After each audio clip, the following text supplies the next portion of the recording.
बिस्मिल्लाहिर्रहमानिर्रहीम। आज तक के मुअज़्ज़ज़ नाज़रीन अस्सलामु अलैकुम। वो कमज़ोर आदमी नहीं था, चुनाचे उसकी मुज़ाहमत को ख़त्म करने के लिए मुझे उसके सर पर रिवाल्वर का दस्ता मारना पड़ा। तब मैंने इस बात का ख्याल रखा कि उसे चोट ज़्यादा ना आए। उसे वहीं सड़क से दूर फुटपाथ पर डालकर मैं कार की तरफ लपका। मोहसिन कार में लगी हुई चाबियों की मदद से इंजन पहले स्टार्ट कर चुका था। हमारी हिदायत के मुताबिक टैडी और गालिब भी पीछे बैठ गए। मेरे बैठते ही कार रवाना हो गई। मियाँ सिकंदर आदम, कत्ल कर दिया एक और? गालिब ने खौफजदा लहजे में कहा। नहीं मिर्जा जी, बस थोड़ी सी देर के लिए लिटा दिया है। मैंने कहा अभी 10 मिनट में उठ खड़ा होगा या गश्त करने वाले पहरेदार उठाकर ले जाएंगे। तुम लोग तो पेशावर मुजरिम हो और मैं जज्बाती हो के MRS में शामिल हो गया हूँ। वो बोला, इस बात का इख्तियार तुमको हमेशा हासिल रहेगा कि जब चाहो अलग हो जाओ। मैंने बरहमी से कहा, लेकिन फिर कभी हमको पेशावर मुजरिम कहने की गलती मत करना। हमने तो पेशावर मुजरिमों की बेख कुनी के लिए एक टीम बनाई है और हमारा मिशन नेक है। सिर्फ वसाइल की उसूल का तरीका गलत है, लेकिन ये हमारी मजबूरी है। हर मुजरिम किसी न किसी मजबूरी को जवाब बना लेता है। फजूल बातें मत करो। अगर मेरा हक मुझे मिल जाता तो ऐसी 10 कारें खरीद सकता था मैंने मुश्तइल होके कहा। मगर मैं इस वक्त एक टैक्सी भी हासिल नहीं कर सकता तो क्या करूं? ना कारें चुराना मेरा शौक है और ना पेशा। कसम मौला की अब एक लफ्ज भी निकला तुम्हारी जबान से तो मैं टैडी ने एकदम रिवॉल्वर निकाल दिया। खाली बंस पड़ा, पहली गोली मुझ पर चलाओगे? जरूर चलाओ। मैं सिर्फ सच से डरता हूं, मगर सच बोलते हुए नहीं डरता। खुदा के लिए बंद करो ये ड्रामा। ना ये तुम पर गोली चला सकते और ना तुम इतने बहादुर हो। तुम भी ये बात जानते हो, वरना कोई राह चलते नकली पिस्तौल भी दिखा दे तो तुम कपड़े उतार कर दे दोगे। मोहसिन ने सर घुमा के कहा, ये बताओ जाना किधर है? गालिब का दोस्त जो पहले स्टेज पर मेकअप करता था, अब टेलीविजन से भी निकाला जा चुका था। क्वींस रोड की गली में रहता था। हमने कार को चौराहे से कुछ दूर खड़ा कर दिया। क्या और भी बहुत सी गाड़ियां खामोश और सर्द रात में चुपचाप खड़ी ठिठ रही थी। मोहसिन ने कार से कपड़ा उठाकर फिंगरप्रिंट मिटाने में चंद मिनट सर्व किए। फिर हम सब गली में गायब हो गए। गालिब के साथ मैं एक इमारत की तीसरी मंजिल तक पहुंचा। मोहसिन और टैडी 2 जीने तय करके रुक गए। बिल्डिंग के सब मकीन सोए पड़े थे, उसके बावजूद हमने एहतियात से काम लिया और दबे पांव ऊपर पहुंच गए। गालिब ने कॉल बेल का बटन दबाया और एक दरवाजे के पीछे से बदर की करख्त आवाज सुनाई थी। कुछ देर खामोशी से इंतजार करने के बाद गालिब ने फिर बटन दबाया। अंदर से किसी ने ख्वाबीदा लहजे में कहा, कौन है भाई? और फिर कदमों की आहट सुनाई दी। दरवाजा खुला तो मैंने अपने सामने गालिब के दोस्त को देखा। वो दुबला पतला और गंजा सूरज से बीमार नजर आने वाला अधेड़ उम्र का आदमी था, जिसका रंग अंधेरे में नजर भी ना आता था। उसने अंदर की लाइट जलाई तो मैंने उसे गौर से देखा। वो शक्ल ही से कमीना, लालची और अय्यार लगता था। ऐसे आदमी पर भरोसा करने में यकीनन खतरा था, मगर इस वक्त हमारे पास कोई और चारा ना था। गालिब भाई तुम इस वक्त? वो अपनी हैरानी पर काबू पा के बोला, हाँ मूसा भाई। गालिब ने खुशदिली से कहा, तुम तो ऐसे परेशान हो रहे हो जैसे मैं कब्र से उठकर आ गया हूँ। अरे भाई, मैं जिंदा सलामत अपने पैरों पर चलकर तुम्हारे दरवाजे तक पहुंचा हूँ। तुम्हारा मेहमान हूँ। क्या रात भर बाहर ही रखोगे सर्दी में? नहीं, ऐसी बात काहे को बोलता है भाई गालिब? वो खफीफ हो के पीछे हटा। अंदर आओ। मैं अकेला नहीं हूँ, गालिब ने कहा। मेरे साथ चंद मेहमान भी हैं। एक तो ये दोस्त हैं हमारे SBK खान, जो मुझसे ज्यादा शरीफ आदमी है। फिर उसने मुझे इशारा किया और हम अंदर दाखिल हो गए। मूसा भाई अंसा, अरे हम क्या तुमको नहीं जानता कि तुम कितना शरीफ आदमी है? एकदम लफड़ेबाज। ये सारी दुनिया एक लफड़ा है, यार शख्स लफड़ेबाज है, बिजा गालिब ने बताने से कहा। दरवाजा क्यों बंद कर दिया अभी से? मेरे बाकी मेहमानों को भी अंदर आना है। देखो यार गालिब, अभी मेरे को थोड़ा परेशानी होने लगा है। मूसा भाई के माथे की हर शिकन गहरी होगी। ये एक मेहमान तो ठीक है, लेकिन अपने घर में कोई जलसा जुलूस करने का जगह नहीं है। और अभी मेरे को सच सच बता दे कि तेरा क्या मकसद है आधी रात के बाद यहाँ आने का? मैं अकेला हूँ घर में। ये तो और भी अच्छा है, गालिब ने कहा। वैसे एक बीवी तो थी तेरे पास जो हर साल वो अभी मैके के लिए गई हुई है अपना भाई का शादी बनाने को। मूसा उर्फ मोस ने भाई ने जल्दी से कहा। उसी वक्त पहले से तयशुदा प्रोग्राम के मुताबिक मोहसिन ने दरवाजे पर दस्तक दी। हमने मोहसिन और टैडी को बता दिया था कि हमारे अंदर पहुंच जाने के ठीक 5 मिनट बाद वो आ जाएं। मोस ने भाई से पहले गालिब ने मुस्तैदी का मुजाहरा करते हुए चुटकी खोल दी। मोहसिन और टैडी के अंदर आते ही दरवाजा बंद हो गया। मूसा भाई ये भी अपने जिगरी यार हैं, गालिब ने कहा। ये मियाँ खोजी और ये दूसरा मिस्टर उचकन। मूसा भाई का रंग मुतगय्यर होने लगा था। अच्छा तुम सब बैठो। वो खुद भी बैठते हुए बोला। इस कमरे में सिर्फ एक पुरानी वदे का सोफा सेट था और एक घिसा हुआ कालीन। दरमियान में रखी हुई मेज पर गर्द थी और पुराने अखबार थे। दवाओं की आधी पूरी शीशियां थी और मजमूई तौर पर कमरे की अबदरी से मकीनों की गुर्बत का और अदम दिलचस्पी का इजहार होता था। मूसा भाई सोते से उठा था, चुनाचे खुद उसके कपड़े शिकन आलूद और मैले थे और उसकी आंखें जो चेहरे की मुनासबत से बहुत छोटी और कुछ गोल थी, इंतहाई मशकूक अंदाज में हम सब का जायजा ले रही थी। मुझे वो किसी वीराने में बसने वाला उल्लू नजर आया जिसकी तन्हाई में हम सब दाखिल हुए थे, और ये बात उसे सख्त नागवार गुजरी थी। मगर वो बेबस था। उसने गालिब को देखकर किसी खुशी का इजहार नहीं किया था, और ऐसा लगता था कि गालिब और मूसा भाई के दरमियान दोस्ती के रिश्ते की बुनियाद खुलूस या मोहब्बत पर नहीं है। बहुत जल्द इसकी तस्दीक भी हो गई। मालूम होता है तुमको खुशी नहीं हुई मुझसे और मेरे दोस्तों से मिलकर, गालिब ने कहा। एक हम है कि तुम्हारी याद आई तो आधी रात को चले आए। देख यार गालिब, अभी ऐसा चक्कर मत दे मेरे को, मूसा भाई ने तेज लहजे में कहा। तू उल्लू समझता है मुझे? गालिब ने नफी में सर हिलाया। नहीं, मुझे एहसास है कि उल्लू उसका कितना बुरा मानेंगे। तुम उल्लू नहीं, उल्लू का पट्टा है। पट्टा समझता है ना शागिर्द, जैसे हर पहलवान का पट्टा होता है। फालतू बात मत कर। क्यों आया तू इस वक्त? मूसा भाई ने बिगड़ कर कहा। और ये कौन लोग हैं तेरे साथ, उचकन और खोजी? और ये क्या ABCD खान, ये क्या बकवास है? इनका नाम भी तूने गलत बताया है।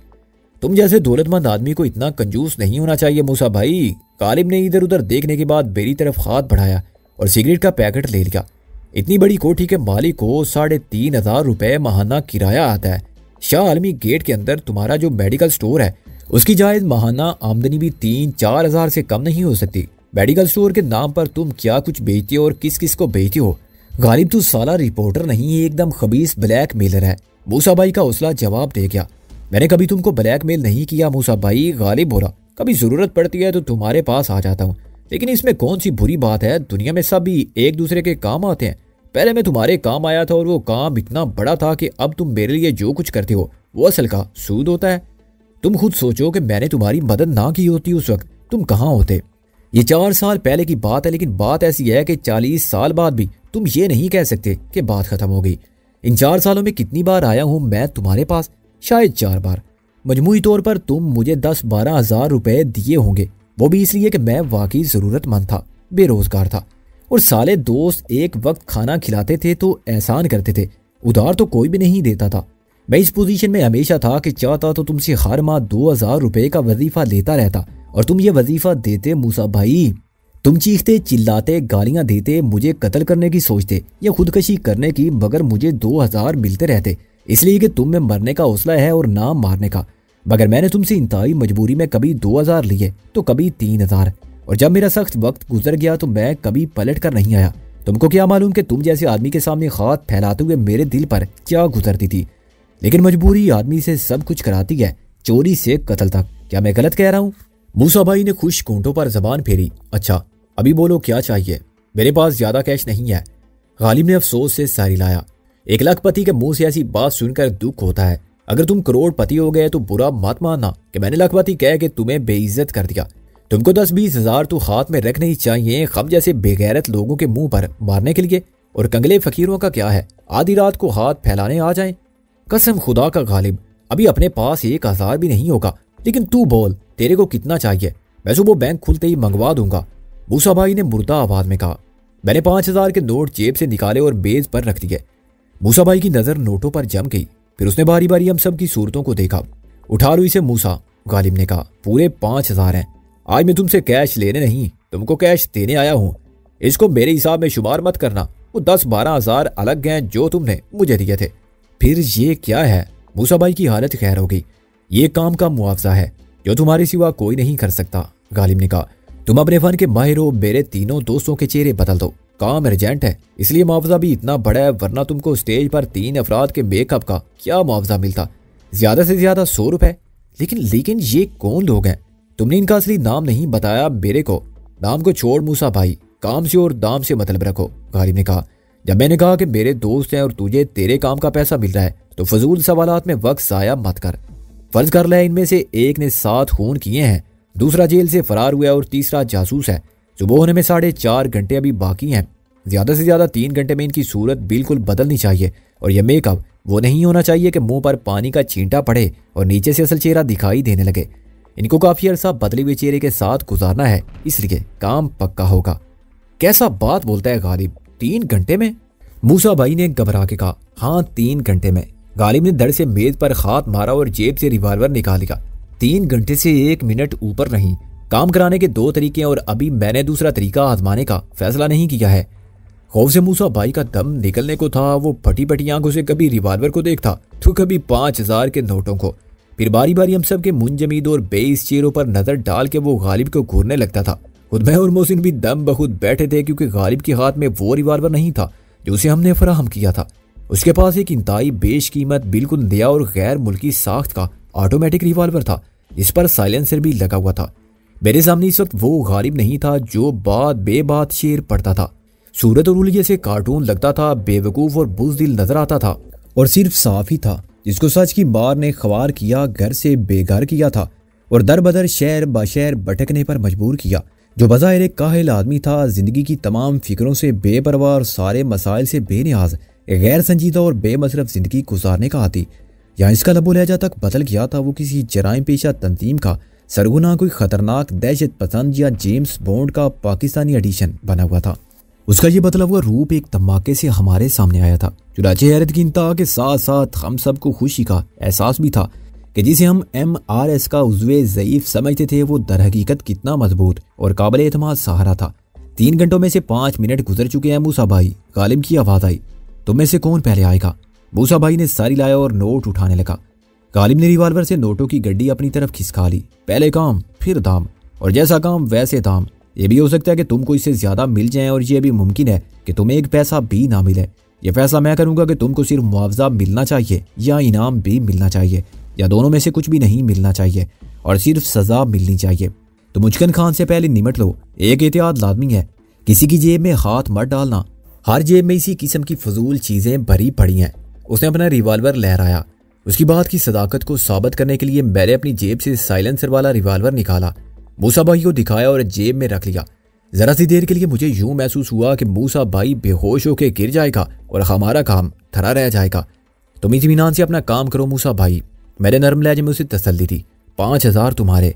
मूसा भाई के साथ मोहसिन अंदर चला गया तो उस कमरे में मेरे साथ गालिब रह गया और उस्ताद टैडी जो बेवकूफ़ों की तरह मुंह खोले बैठा था। तुम बड़े छुपे रुस्तम निकले उस्ताद। उस्ताद टैडी ने मौका पाते ही कहा। गालिब बंसा, अरे भाई हम क्या और हमारी औकात क्या, बस दुनिया के साथ साथ चलते हैं। ये रिवाल्वर तुमने कहाँ से लिया? मैंने कहा। पुलिस से, गालिब बोला। उनके पास सब कुछ होता है, जब्त किया हुआ नाजायज असला और स्मगलरों से, तकरीबकारों से या डाकुओं से छीना हुआ असला। अखबार में तो सिर्फ खबर आती है, ये कोई कैसे जान सकता है कि असला कितना था और किस किस्म का था? ज्यादातर केस फाइलों में रह जाते हैं। मसलन रात को किसी पुलिस पार्टी का और डाकुओं का आमना सामना हो गया तो कुछ दो और कुछ लोगों की बुनियाद पर खबर यूं आती है कि डाकू रात की तारीकी का फायदा उठाते हुए फरार हो गए या जंगल में रोपोश हो गए। कभी सचमुच किसी को पकड़ना पड़ जाए तो अखबार में मुल्जिम और उसे गिरफ्तार करने वाले की तस्वीर के साथ थोड़ा बहुत असला भी दिखाया जाता है, ताकि पब्लिक मुतासिर और अपने प्यारे वतन की फर्ज शनास पुलिस की जुरात मंदाना फर्ज शनासी की धूम मच जाए। धूम कभी नहीं मचती, क्योंकि अब पब्लिक भी सारे ड्रामे को समझती है। अब इसी रिवाल्वर की मिसाल ले लो। कोई बाहर से लाया था, मुखबरी होगी और वो शख्स पकड़ा गया। पुलिस ने उसे एयरपोर्ट पर गिरफ्तार किया और थाने ले आई। उस वक्त मैं SHO साहब के कमरे में बैठा था। सारी बात मेरे सामने हुई। उस शख्स ने रिवाल्वर से दस्तबरदारी कबूल की। 5000 रुपए SHO साहब की खिदमत में बच्चों की मिठाई के लिए पेश की है और सुबह होने से कबल रुखसत होकर अपने घर पहुंच गया। एयरपोर्ट पर उसे पकड़ने वाले मुतमईन के मुल्जिम को हवाला पुलिस करने के बाद उनका काम खत्म। बाद में कौन आता है पूछने और मुसीबत पड़ने के लिए SHO ने मुझे टालने की बहुत कोशिश की, मगर मुझे रिवाल्वर पसंद आ गया था। चुनाचे मैं कुर्सी से चिपक गया और जब सारे मामला तय हो गए तो मैंने रिवाल्वर जेब में रख लिया। SHO बहुत जुज़्ब हुआ, मगर मैंने कहा कि अपने साथ भी सौदा कर लोगे तो फायदे में रहोगे। तुम 5000 की मिठाई घर ले जाओ, ये खतरनाक खिलौना मुझे दे दो, वरना मैं सारी तफसीलात के साथ खबर छापता हूँ। मैंने तो पकड़े जाने वाले मुसाफिर का नाम, पता, पासपोर्ट नंबर सब अजबर कर लिया था और मुझे ये भी मालूम था कि वो किस फ्लाइट पर कहाँ से आया था। SHO मजबूर हो गया। अब तक इसकी गोलियां भी फराहम करता है मुझे। बाजार से ना ये आला किस्म का रिवाल्वर मिल सकता है और ना इसमें काम आने वाली गोलियां। एक बार खराबी हो गया था। मेरे अनाड़ीपन के बायस मैं निशानाबाजी की मशक करता था और जाहिर है जिस चीज़ का इस्तेमाल ना होता हो वो ख़राब तो हो ही जाती है। मैं SHO साहब की खिदमत अक़दस में हाजिर हुआ कि किसी माहिर असला की खिदमत मतलूब है। उसने मुझे पुलिस के एक नाइक से रुजू करने को कहा। काज़म नाम था उसका। क्या बताऊं तुम्हें यार, वो कैसा एक्सपर्ट है। उसने काम भी किया और ये भी समझाया कि विलायती रिवाल्वर है, इसमें देसी गोलियां कभी ना इस्तेमाल करूं। ये गोलियां चलाते कहाँ हो मिर्जा गालिब? मैंने कहा। खुदा की कसम मैं तो सोच भी नहीं सकता था कि तुम जैसा चुगल सूरत आदमी इतना खतरनाक हथियार रख सकता है। अरे भाई सिकंदर आदम, मन आनम के मन दानम, वो इसी इनकसारी से बोला। हम किसी से कुछ कहते नहीं, मगर हमने कहा था ना कि वक्त आने पर हम बता देंगे कि कलम के अलावा हम क्या कुछ चला सकते हैं। तुम्हारा निशाना कैसा है? मैंने कहा, अभी बताता हूँ। गालिब उठा और उसने इधर उधर देख कर कोने में से फर्श पर पड़ी हुई मोमबत्ती उठाई। इसे जलाओ और ख्वाजा साहब के हाथ में दो। मैंने लाइटर से मोमबत्ती चलाई, फिर मोमबत्ती टैडी की तरफ बढ़ा दी। टैडी का रंग उड़ गया। अब तुम दीवार से लगकर खड़े हो जाओ, गालिब ने कहा, और यह बताओ कि मोमबत्ती को सिर्फ बुझाना है या दरमियान से 2 टुकड़े करना है।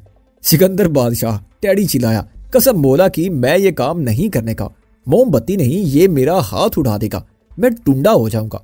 ये मोमबत्ती नहीं बुझाएगा, मेरी जिंदगी का चिराग गुल कर देगा। वाह उस्ताद, क्या बात कही है, मैंने कहा, और मोमबत्ती लेकर दीवार के साथ खड़ा हो गया। गालिब ने पूरे एतमाद के साथ निशाना लिया। एक हल्का सा धमाका हुआ और मोमबत्ती बुझ गई। मैं दम बखुद रह गया। मुझे पूरा यकीन था कि गोली मोमबत्ती को छुएगी भी नहीं। गालिब का निशाना काबिले रिश्क था। ये क्या हुआ? अंदर से मूसा भाई दौड़ कर आया। गोली किसने चलाई है? किसी ने नहीं, तुम जाओ अपना काम करो, गालिब ने घड़ी देख कर कहा। मूसा भाई ने सबको जिंदा पाके इत्मीनान का सांस लिया और अंदर लौट गया। सुबह के 5 बजने में 5 मिनट बाकी थे जब मूसा भाई ने अपना काम खत्म किया और मुझे उसके फन की महारत को तस्लीम करना पड़ा।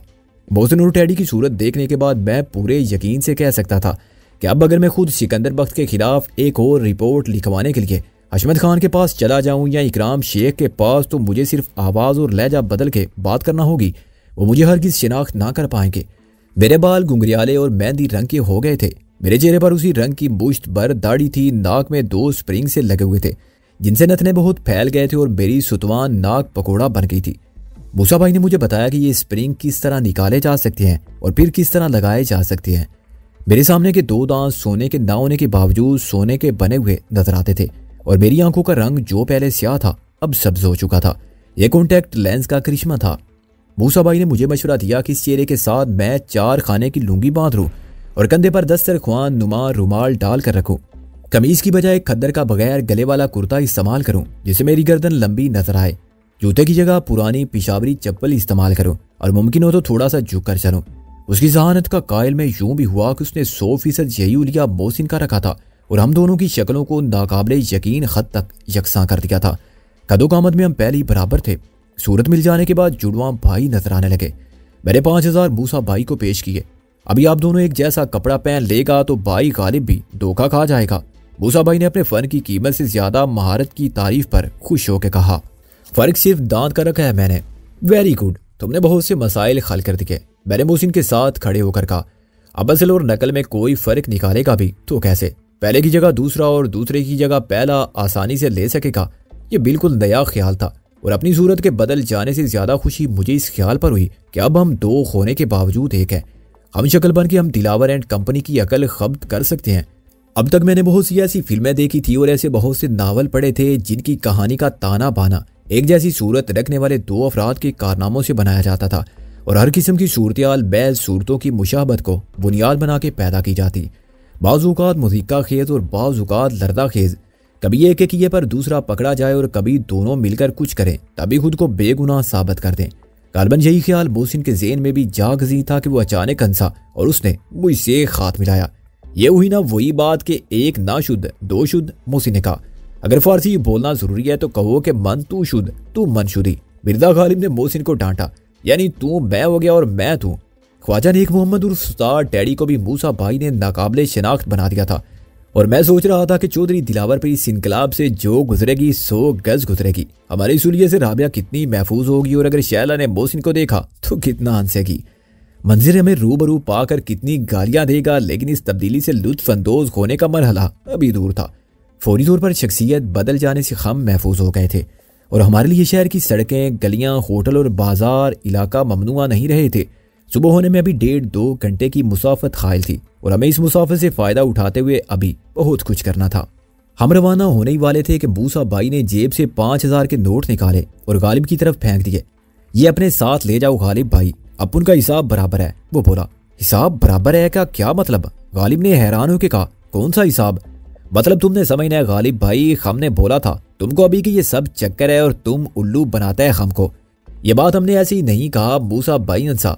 अभी एक कार्ड तुम्हारा हाथ में तो एक हमारा हाथ में है। एक बार तुमने हमारा जिंदगी खम को दिया था, आज हम तुम्हारा दोस्त सिकंदर बख्त का जिंदगी तुमको देता है। ये हिसाब बराबर हो गया। फिर कभी इधर मत आना और मूसा भाई को ब्लैकमेल करने की कोशिश ना करना। तुमने क्या समझा था, क्या मंदा है? अरे गालिब भाई, हम तो नकली चेहरा देकर असली चेहरा बनाता है। तुम अपना दोस्त को एसबी खान बना के लाया तो हम धोखा नहीं खाया। हम जानते हैं कि इसका गिरफ्तारी पर कितना इनाम है, 5000 से या ज्यादा। और हम ये भी जानता है कि जिंदगी का कीमत कोई नहीं होता। अभी तुम बोलेगा कि हम भी बोलेगा हमको फांसी होगा तो तुम्हारे फ्रेंड को भी फांसी होगा। तुम चुप रहेगा तो हम भी चुप रहेगा। इसलिए तो हम बोला कि हिसाब बराबर।